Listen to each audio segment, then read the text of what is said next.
అనంత కరుణామయుడు, అపార కృపాశీలుడు అయిన అల్లాహ్ పేరుతో ప్రారంభిస్తున్నాం. అల్లాహ్ సుబ్హానహు వ తఆలా సూరా ఆరాఫ్ వర్స్ నెంబర్ 50 మరియు 51లో మనకు స్వర్గవాసులు మరియు నరకవాసుల మధ్య జరిగే సంభాషణ గురించి తెలియచేస్తున్నారు. నరకవాసులు స్వర్గవాసులను పిలుస్తూ, మా పైన కొద్దిగా నీళ్ళైనా పోయండి, లేదా అల్లాహ్ మీకు ప్రసాదించిన దాంట్లోంచి ఏ కాస్త అయినా సరే ఇటు పడేయండి అని ప్రాధేయపడతారు.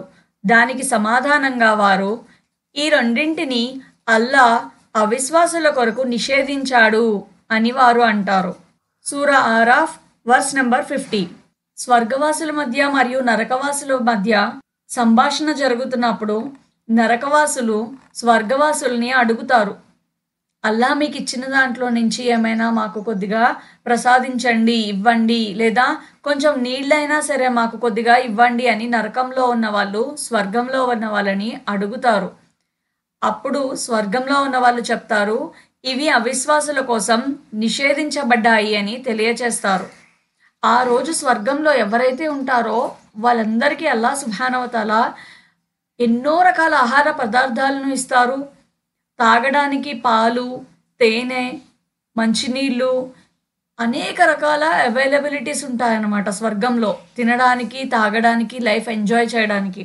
సో అవన్నీ చూసినప్పుడు నరకవాసులు అడిగితే స్వర్గవాసులు చెప్తారు, ఇవి మీకోసం కాదు, ఇవి కేవలం స్వర్గవాసుల కోసమే అని స్వర్గవాసుల నోటి నుండి ఎవరైతే స్వర్గంలో ఉంటారో వాళ్ళు నరకవాసులకు చెప్తారనమాట.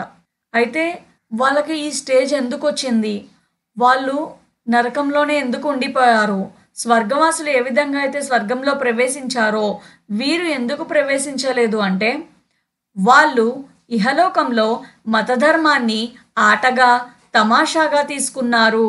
ఇహలోక జీవితం వారిని మోసానికి గురి చేసింది. కాబట్టి వారు ఈనాటి సమావేశాన్ని విస్మరించినట్లే, మా ఆయతులను త్రోసిపుచ్చినట్లే ఈరోజు మేము కూడా వీళ్లను విస్మరిస్తాము. సూరా ఆరాఫ్ వర్స్ నెంబర్ 51. ఇక్కడ అల్లాహ్ సుబ్హానహు వ తఆలా ఏమని తెలియజేస్తున్నారు అంటే, మరి ఇప్పుడు స్వర్గవాసులు లక్కీ కదా, ఎందుకంటే వాళ్ళకి అన్ని ఆహార పదార్థాలు ఉన్నాయి, తినడానికి తాగడానికి అల్లాహ్ అన్ని ఏర్పాట్లు చేశారు, వారు ఆనందంగా హాయిగా స్వర్గంలో ఉన్నారు. కానీ నరకవాసులు ఆ యాతనలో, ఆ బాధలలో ఉన్నారు.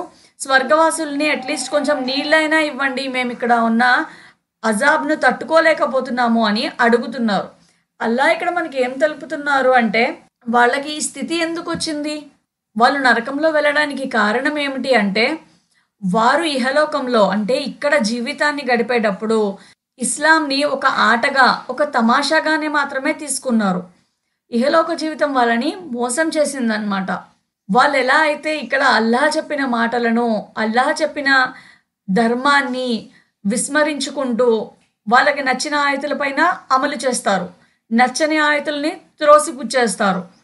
ఇవి మా వల్ల కాదు, మేము ఇస్లాంలో ఇంతవరకే ఫాలో అవ్వగలం, ఇవన్నీ మా కోసం కాదు, ఇవి మేము చెయ్యము, ఇవి చేస్తే మాకు ఇహలోకంలో డెవలప్మెంట్ ఏమీ కనిపించట్లేదు. ఇప్పుడు చాలామంది ముస్లిమ్స్ కూడా ఎలా తయారయ్యారు అంటే, సూద్ అంటే ఇంట్రెస్ట్, వడ్డీ తినడానికి కూడా వెనుకాడట్లేదు. ఎందుకు అంటే వాళ్ళు ఇంట్రెస్ట్ తింటే లైఫ్లో చాలా డెవలప్ అయిపోతాం, చాలా ఫాస్ట్గా డెవలప్మెంట్ ఉంటుంది, ఇహలోకంలో కావాల్సిన అన్ని ఫెసిలిటీస్ మనం ఈజీగా సంపాదించాలి అంటే వడ్డీకి ఇవ్వడం ద్వారా లైఫ్లో సెటిల్మెంట్ అనేది త్వరగా వస్తుంది అని నమ్ముతున్నారు. కానీ అల్లాహ్ సుబ్హానహు వ తఆలా వడ్డీ తినడాన్ని హరాం చేశారు. కానీ వీళ్ళు అల్లాహ్ యొక్క ఆ మాటను కొట్టిపడేసి వీళ్ళకి ఇష్టమైనట్టుగానే వాళ్ళు ఇహలోకంలో జీవితాన్ని గడుపుతున్నారు. ఇదొక ఎగ్జాంపుల్. ఇదే విధంగా ఇహలోకంలో అల్లాహ్ సుబ్హానహు వ తఆలా చెప్పిన వాటిని వాళ్ళకి నచ్చితే, వాళ్ళకి అందులో ఏమన్నా లాభం కనిపిస్తే వాటిపైన ఫాలో అవుతారు. వాళ్ళకి లాభం కనిపించట్లేదు, వాళ్ళకి ఆ మాట అర్థం కాలేదు అల్లాహ్ చెప్పింది, అయితే వాళ్ళు ఏం చేస్తారు అంటే దాన్ని ఒక తమాషాగా తీసుకొని ఇగ్నోర్ చేసేయడం, మేము అమలు చెయ్యము అని చెప్పడం, అలా చేస్తూ ఉంటారు. వీళ్ళు ఇహలోకంలో ఏ విధంగా అయితే అల్లాహ్ మాటలను విస్మరించారో నేను కూడా ప్రళయ దినం రోజున వీళ్ళను విస్మరిస్తాను అని తెలియచేస్తున్నారు. ఎవరైతే ఈ విధంగా జీవితాన్ని గడుపుతారో వాళ్ళను ఉద్దేశించి అల్లాహ్ సుబ్హానహు వ తఆలా ఏమని తెలియచేశారు ఒక హదీస్లో అంటే, ప్రళయ దినం రోజున అల్లా సుబ్హానహు వ తఆలా ఎవరైతే నరకవాసులు ఉన్నారో వాళ్ళను కంపల్సరీగా అడుగుతారు, నేను నీకు భార్యా బిడ్డలను ఇవ్వలేదా, నీకు గౌరవాన్ని ప్రసాదించలేదా, నీకు వెహికల్స్ గుర్రాలను కానీ ఒంటెలను కానీ నీ ఆధీనంలో ఉంచలేదా. ఇప్పుడు గుర్రాలు ఒంటెలు లేవు కదా, సో అప్పుడు ట్రాన్స్పోర్టేషన్ కోసం వాటిని వాడేవారు. అయితే ఇప్పుడు మనకి వెహికల్స్ వచ్చేసాయి, వాటిని అల్లా మనకు ఇవ్వలేదా, నువ్వు అధికారాన్ని వెలగబెడుతూ ప్రజల నుంచి పన్ను వసూలు చేయలేదా అని అల్లా సుబ్హానహు వ తఆలా ప్రశ్నిస్తారు ప్రళయ దినం రోజున. అప్పుడు ఆ వ్యక్తి ఏమంటారు అంటే, అవును అల్లా, నువ్వు చెప్పేవన్నీ నిజమే అని అంగీకరిస్తాడు. అప్పుడు అల్లా సుబ్హానహు వ తఆలా అడుగుతారు, మరి నా ముందు హాజరయ్యే విషయంపై నీకు నమ్మకం ఉండేదా అని అల్లా అడగంగానే అతను అంటాడు, లేదు అని అంటాడు. ఎవరైతే నిజంగా ప్రళయ దినం రోజు అల్లాహ్ ముందు నిలబడి నేను సమాధానం చెప్పాలి అన్న కాన్షియస్నెస్ ఉంటుందో వాళ్ళు ఎప్పటికీ తప్పు చేయరు. ఎందుకంటే వాళ్ళకి తెలుసు, రేపన్న రోజు నేను అల్లాహ్కి సమాధానం చెప్పాలి, నేను చెప్పలేను కాబట్టి ఈ పాపపు పని నేను చెయ్యను, ఈ పని ఇస్లాంలో లేదు, అల్లాహకు నచ్చదు కాబట్టి నేను అల్లాహ్ కోసం వదిలేస్తున్నాను అని వదిలేస్తారు.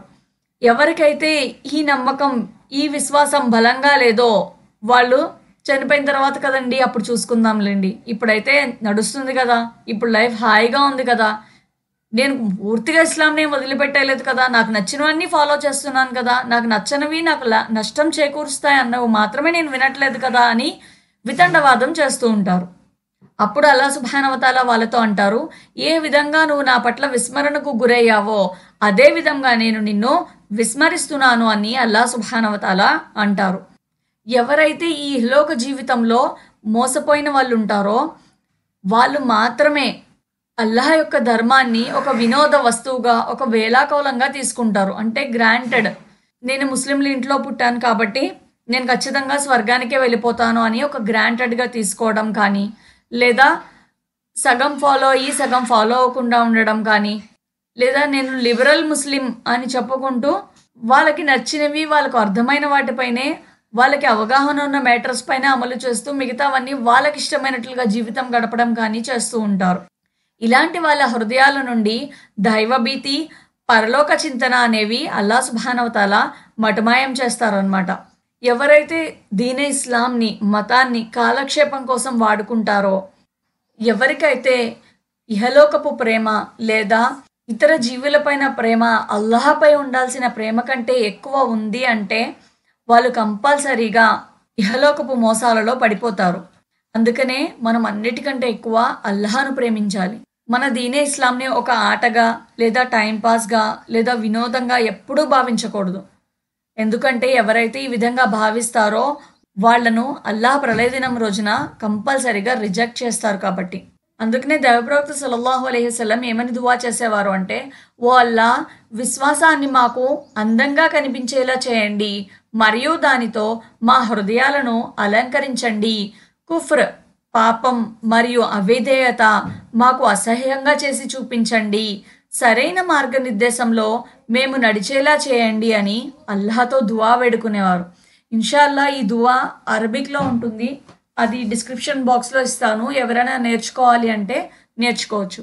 అల్లా సుబ్హానహు వ తఆలా మనందరికీ దీనే ఇస్లాం పైన అల్లాహకు నచ్చినట్లుగా అల్లాహకు విధేయత చూపుతూ జీవించే అదృష్టాన్ని, భాగ్యాన్ని కల్పించుగాక. ఆమీన్.